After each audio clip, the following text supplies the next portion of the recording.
আলাইকুম ওয়া রাহমাতুল্লাহি ওয়া বারাকাতুহু। দেশবাসীরা যে যেখানে আছেন, আমি মাওলানা সেলিমউদ্দিন মুক্ত পরিদর্শক রাঙামাটি মানুষের পক্ষ থেকে বর্তমানে আমি উমরপুর রাংকাং জামি মসজিদের ছাদতলায় কাজের মধ্যে উপস্থিত হয়েছি। দেখেন আপনারা ডাইন পাশে যে এই মসজিদটা নির্মাণের কাজ চলতেছে, ইনশাআল্লাহ আজকে ছাদতলায়। তাই দেশ বিদেশে যে যেখানে আছেন এই স্ক্যানারটার মাধ্যমে আমাদের এই মসজিদের মধ্যে একটি সহযোগিতা করবেন।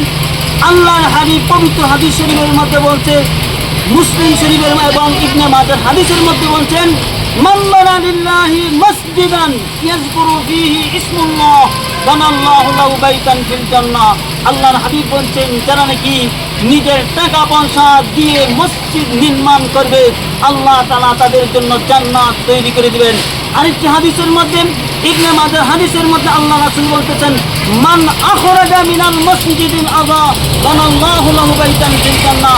যারা মসজিদের একটু কষ্ট দেওয়া জিনিসকে সহায় দেয়, আমি আল্লাহর হাবিব বলছি তাদের জন্য আল্লাহ তাআলা জান্নাত তৈরি করে দিবেন। দেখেন এই মসজিদের টাকা পয়সার জন্য মসজিদের ছাদতলায় অনেক লেট হয়েছে, আজকে ইনশাআল্লাহ ছাদতলায় কাজ শুরু। আপনারা দেশ বিদেশে যে যেখানে আছেন এই ভিডিওটা শেয়ার করবেন, আর কমসে কম বাবারা বন্ধুরা আমার এই মসজিদের জন্য একটা টাকা দিয়ে হইল শরীক করবেন। আল্লাহ তাআলা এই টাকার পরিবর্তে হাদিস শরীফের মধ্যে বলছেন ওই টাকার জড়িয়ে করে আপনি জীবনের গুনাহকে মাফ করে দিতে পারে। তাই মুফতি সাহেবুদ্দিন এই মজলিসের মধ্যে উপস্থিত আছেন, তিনি অসুস্থ মানুষ, তিনি জন্য দোয়া করবেন আর এই মসজিদের জন্য একটু সহযোগিতা করবেন। তাই আমরা আপনাদের কাছে আবেদন রাখলাম এটি রাংকাং জামি মসজিদের কমিটির পক্ষ থেকে।